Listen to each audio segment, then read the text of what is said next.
its core, this contraption is just a slightly elastic string that I've tied between two endpoints. The endpoint on the right is just static, it just sits there. But the endpoint on the left is more interesting. Here the string ends tied to a coil of wire with a magnet just below it. And when I briefly turn on the coil, it's attracted to the magnet, which creates a ripple in the string, a wave moving from one end to the other. When this wave reaches the far end, it reflects and flips over. And if we time the next pulse on the coil to correspond exactly with the return of the wave, we can add to it. In one sense, it looks like we're just making the existing wave taller, but a better way to imagine it may be that we're creating a second new wave that just happens to overlap with the first, and what we're seeing is the sum.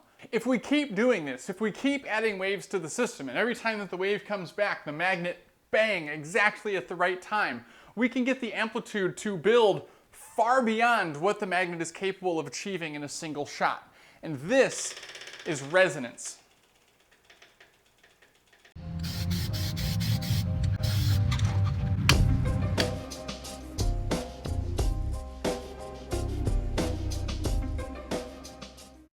In this video, I want to talk about vibrations and how you can get a vibration to travel along a string like this. I want to talk about resonance and how you build a standing wave out of a traveling wave. And I also want to talk about the limits of resonance. Why can't these oscillations just build forever? When I turn this machine on, why doesn't the table start to shake and fall apart? Why weren't the Mythbusters able to destroy that bridge that one time? Keen-eyed observers will note the guys are actually standing on the bridge they're trying to destroy. This has one simple answer and another messier, slightly more subtle answer. Since this is an actual vibrating object in the real world that we're going to be doing experiments with, we're going to see some places where the simple physics equations fail. The real world is not a frictionless vacuum, and sometimes it's important to remember that. Other times, it's not. But as long as you know the difference, you're good. So this thing behind me is a much nicer version of one of my very first physics DIY projects. I think that as a junior in high school, I had seen a demo somewhere and I wanted to recreate it. So I had a speaker cone and I glued a golf tee to it. And eventually I replaced the golf tee with this piece of metal. And I attached a string to the point in the middle so that when I hooked up like an iPod to get the speaker to move, I could get a string to shake. And I thought this was the coolest thing ever because, you know, every time the music hit the exact right frequency, it would go bzzz, and it would, you know, make the big waves. Although it took blowing out multiple amplifiers, melting, I think, the first 2 coil designs. That's awesome.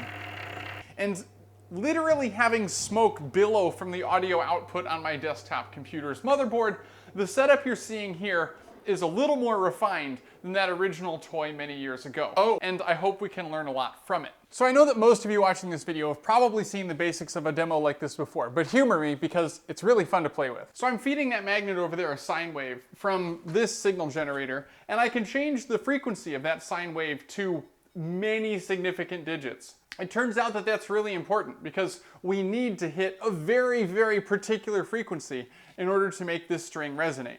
Now, if I fiddle with this thing for a minute, I know because I've been playing with it all day that it's going to be about 3.85 hertz, maybe 3.87 hertz, I don't know, somewhere in there. I can get a really big oscillation. It's actually very easy in this case to hit frequency too much, and I mean, we're slamming the rope into the floor here, so this is not good anymore. I actually need to turn down the amplitude.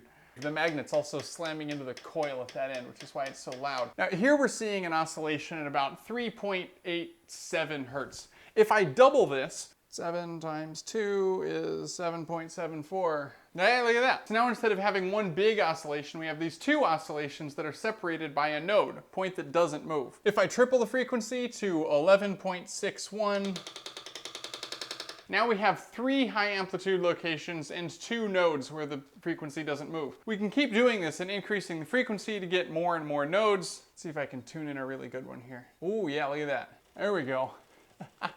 Oh, it's mad. It's mad. Stop, stop. To illustrate just how sensitive each of these patterns actually is, I'm going to very slowly change the frequency and I'm going to measure the height of the wave that we see. This is why resonance is such a finicky thing. We're tuning this 1/10 of a hertz at a time, and we're seeing significant changes in the amplitude of the wave.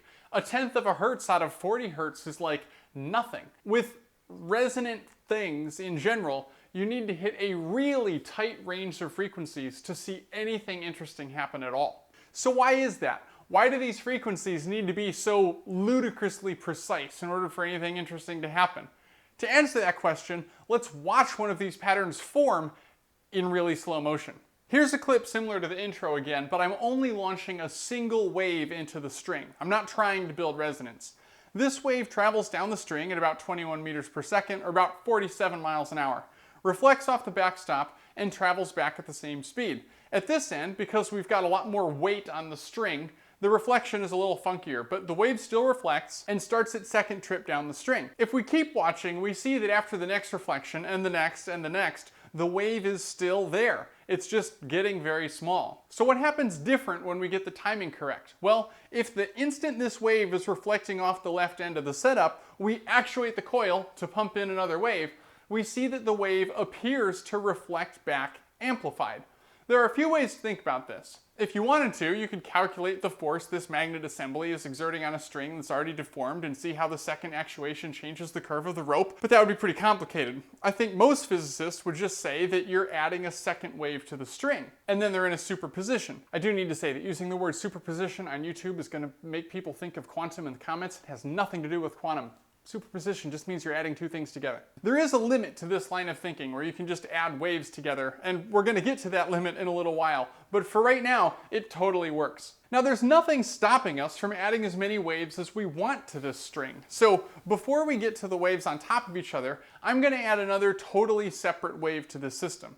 If I double the frequency of the pulses, we'll get two separate waves on the string. They're going in, they're hitting, and then they're going out.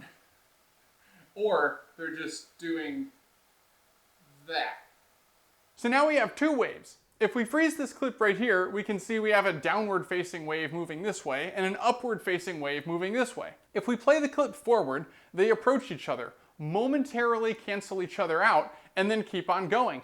It kind of looks like they reflect off of each other, but I think it's more informative to imagine them stacked on top of each other. It's just that once the up wave and the down wave start to overlap, they start to cancel until there's nothing left. As an aside, if you're curious how I made these two waves, I just told the magnet to pulse twice as fast. That means that as soon as the first wave reaches the far end, I launch in a second wave, and then the third pulse of the magnet catches the first wave on its way back to the start, and so on. Then you've got two waves that cancel each other out in the middle every time they pass. The first time that I saw a demo like this, I was really confused. I mean, if you've got a wave and it's moving and then all of a sudden the whole string looks flat, where's the wave? I mean, where's the wave's energy? Why does the wave continue after the string looks flat? If the wave vanishes at any point, what differentiates it from the case of a string that's just hanging there? The answer is the velocity of the string. Up here, the displacement of the string is zero everywhere, and the velocity of the string is zero everywhere. It's just sitting there. Down here though, even though we've paused the clip and the string looks flat, so its displacement is zero, its velocity is not zero. This bit is moving up pretty fast, and this bit is moving down pretty fast. The string is heavy, and it holds on to some kinetic energy. If we press play, we see this bit continues to go up, and this bit continues to go down, and this sort of recreates the waves that were hidden. They both keep moving, and it looks like they just pass through each other. If you want, I think it also helps to imagine one of these waves frozen. Now, having a wave travel through a rope that's already bent is not impossible to do in real life, but it's a whole lot harder, so I did cheat and simulate this bit. Hopefully you can imagine this wave tracing along a string that's already deformed by a wave. I started with a pretty wide deformation here, but as I shrink this, we can see that if both of those waves happen to be the exact same size and shape, they cancel out perfectly. Of course, this gets a little harder to see when both waves are moving and they're on a string in the real world, but this mechanical destructive interference is a pretty cool effect. So what does this say about resonance? Well, instead of having two waves that cancel each other out, we had two waves that pointed in the same direction. We can get them to stack. This is what that looks like, with two waves traveling in opposite directions, which I think is really cool. But they're only amplified for a split second. If they were both at the same spot and traveling in the same direction, the visible wave would be taller all the time. Okay, so finally, here's the clip from the intro again. Our first wave leaves the driver, bounces, returns, bounces again, and then the magnet fires to make another wave. Now I'm overlaying the original wave and the wave after amplification, and you can see they don't line up. The wave the second time around is just a little bit taller, and this slow build is the beginnings of resonance. If you imagine this as the sum of two waves, we have the original wave that was created, bounced back again, and was a lot smaller than when it started. And then we have the new wave that was just created. When we add these together, we get an apparently taller wave. And when that combination wave gets back to the magnet, we can start a third wave, and then the result is even taller.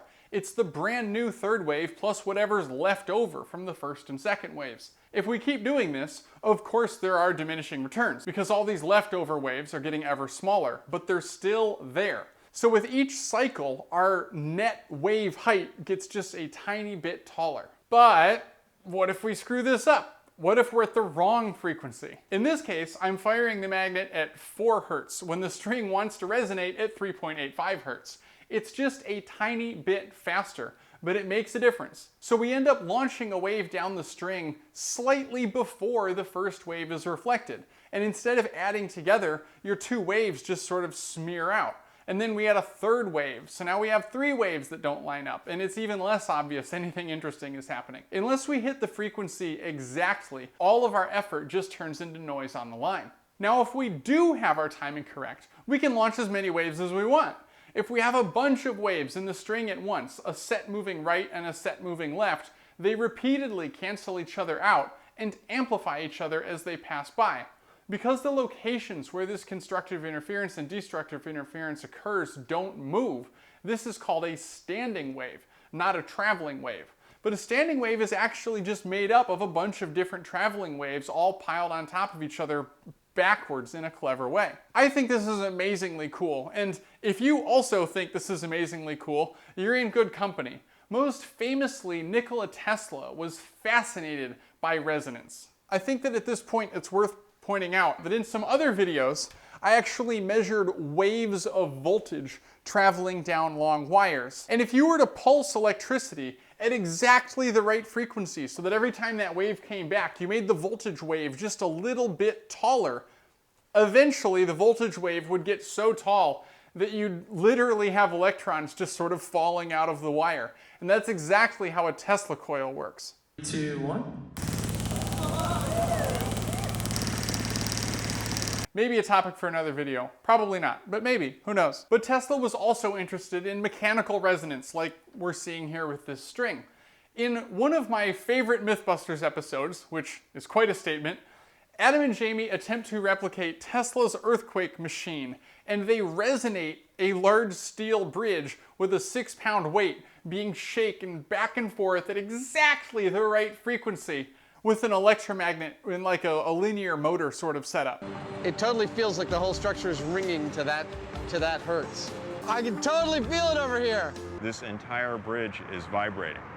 Unfortunately, or maybe fortunately, this resonance didn't build to some cataclysmic level capable of destroying the bridge.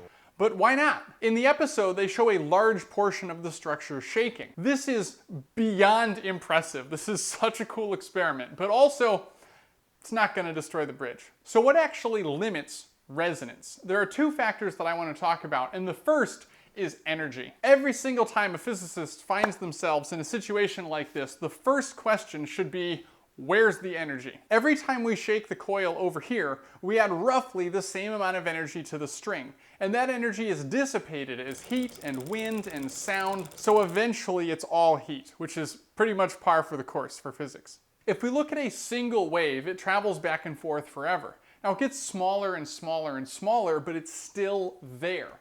If every time the vibration comes back to our magnet, we add more energy, and we keep doing this, and the original signal never actually goes away, then every single time we have to add a wave to the signal, the amplitude should go up. We should always be able to increase the amplitude of the wave. And weirdly enough, we can increase the amplitude of the wave an infinite number of times. But we can't actually increase the amplitude of the wave to an infinite height. Let me show you what I mean. I'm going to set up a pattern on this string so we can watch it decay. In this case, I'm using a standing wave, so it's easier to measure, but this, of course, applies to the traveling wave as well, because standing waves are just made of traveling waves. When we start, the wave is pretty tall, and if I pause this video a few times to measure the height of the wave, we see it's decaying. To be extremely specific, the rate of decay is proportional to the height of the wave. At the beginning, when the wave is tall, it shrinks fast. But at the end, when the wave is short, it looks like it's shrinking more slowly. But if we take that wave and we stretch it out, we see that proportionally these are actually decaying at the same rate. This very particular situation is called exponential decay. And let's say this is the height of the wave every time it comes back. If we keep pumping the system, we're basically just adding all of these waves together, which looks like taking an integral, adding up all of the area under this curve. With a little bit of math, we can plot that and see that yes, the amplitude of the wave will rise forever, but it will never get past this level.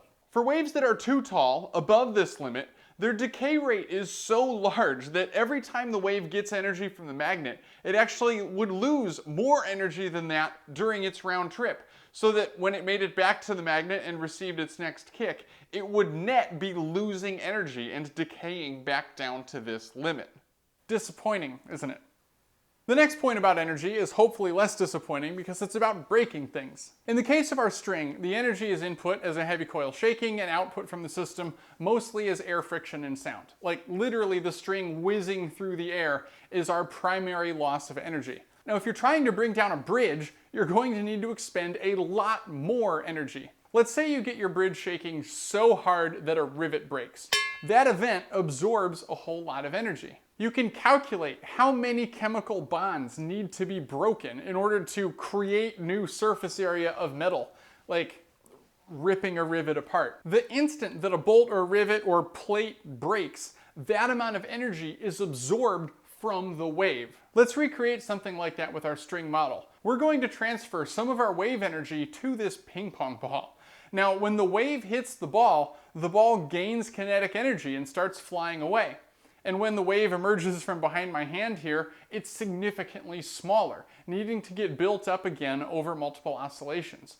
You're never going to have a situation where you get a bridge shaking hard enough and suddenly the whole thing falls apart. Even in a best case scenario where the maximum amplitude you can reach is enough to break something, it's going to be more like a climb and then a snap, and then a climb and then a snap, with the bridge just storing little chunks of energy until they're big enough to do something.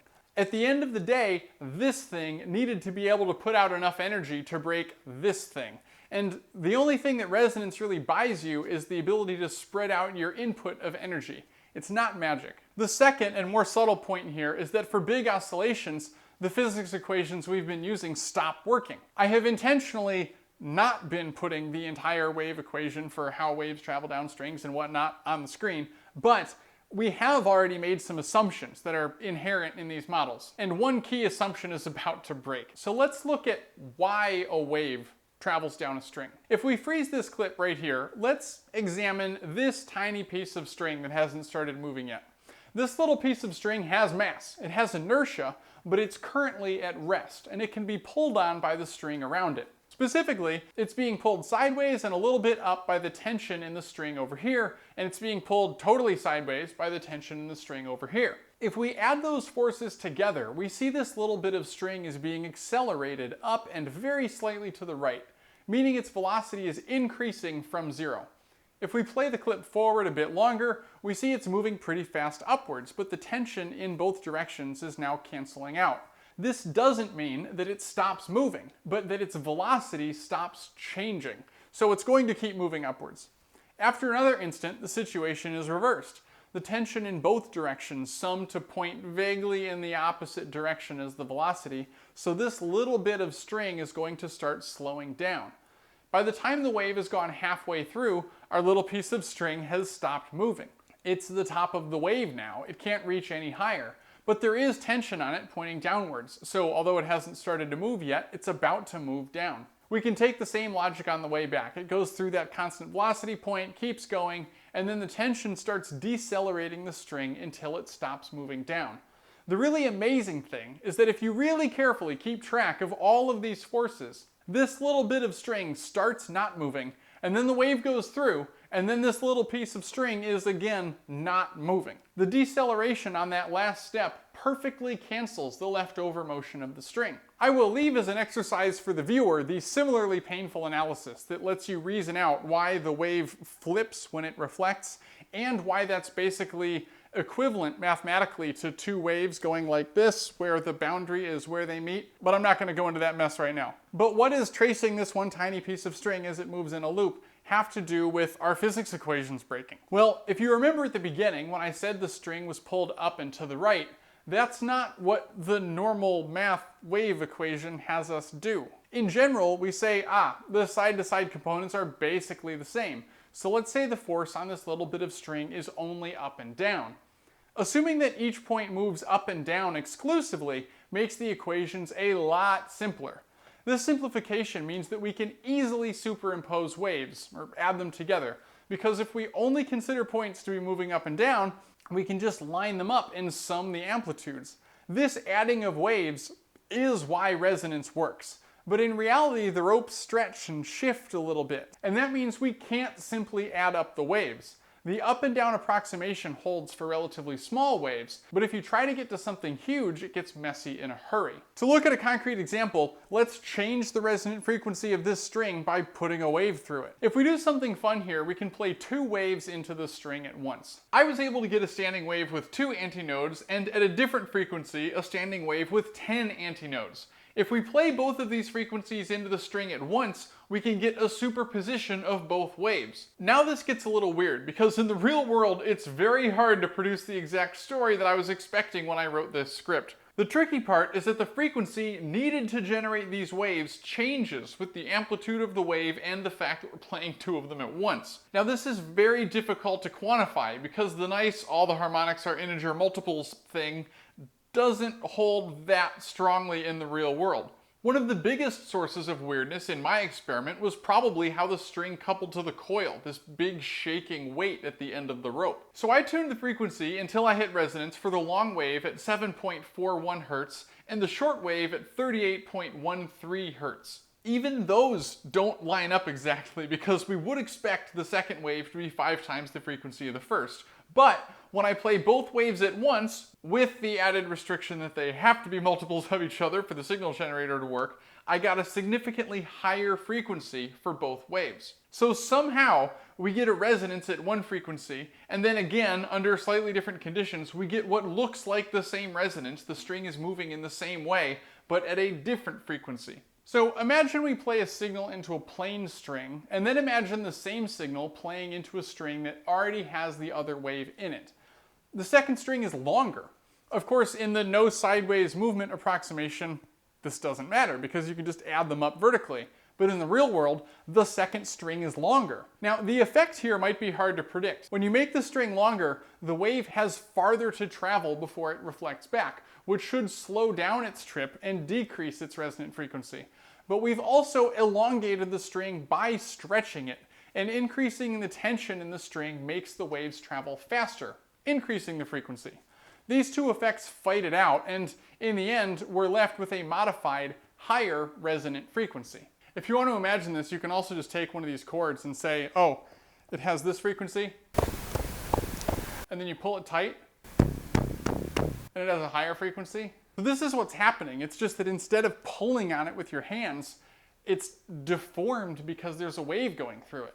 Based on my struggles with the combined wave experiment, I also want to show you a simpler case. One wave changing in amplitude. 500 millivolt signal, very small deflection, 19.1 Hertz. 1 volt, larger deflection, still 19.1 Hertz. 2 volts signal, slightly larger deflection, 19.3 Hertz. 4 volts, 19.5 Hertz. Okay, at 6 volts it's starting to get unstable, but I can at least make the antinode here as wide as possible at 19.6 Hertz. So it's a little bit higher yet. And there's clearly a second wave on the line because the nodes are moving up and down. I expected this to be a pretty wimpy effect, but when I actually tried to recreate that with this string model, I could easily get a higher amplitude oscillation by slowly increasing the frequency, and then eventually it falls off and it drops to 0. The bottom line here is that physicists like things to be simple. We like things that only move in one direction. We like it when things are coupled to other things by equations with linear coefficients. Fortunately, almost everything in the world can be extremely accurately modeled with these assumptions. Unfortunately, almost everything in the world is not exactly following these assumptions, and knowing when your model is about to fail is very important. So I hope you've enjoyed this foray into resonance today, and next time I make a video on the same theme, I'm hoping to do some Chladni stuff, but I haven't actually built it or gotten it to work yet, but there is a big sheet of steel laying in the garage. Anyway, thanks for watching, and I'll see you next time. Okay, sorry, but one more thing. If you do want to try to use resonance to destroy a real bridge in the real world, you're going to have to put all of this together. You need a much larger input of energy to overcome the losses due to heat, sound, and friction, and increase that limit of maximum resonant amplitude. Also, you have to remember that your supervillain resonance technique is only going to have any chance at working on structures with single points of failure, or at least very little redundancy. And finally, your driving force needs to be able to change its frequency to match the vibrations that are existing in the structure. I almost finished a video about resonance without talking about the Tacoma Narrows Bridge, but it had all of these. As a suspension bridge, it didn't need very many proverbial rivets, or I don't know, maybe literal rivets, to snap in order to bring down the entire structure. And its oscillations were driven by wind hitting the tilted road deck, so the force applied to the road deck was already a function of the deformation of the road deck, which sort of by default allowed the driving force to match the frequency the bridge was shaking at. And the net force of wind over this huge area is a lot more than a 6-pound weight on a linear motor. Thankfully, engineers learned from events like this, and modern building methods, especially structural simulation, basically shaking an entire bridge in a computer the way we were shaking that string in the other room, makes it impossible for a modern-day supervillain to go around resonating bridges, which is heartening.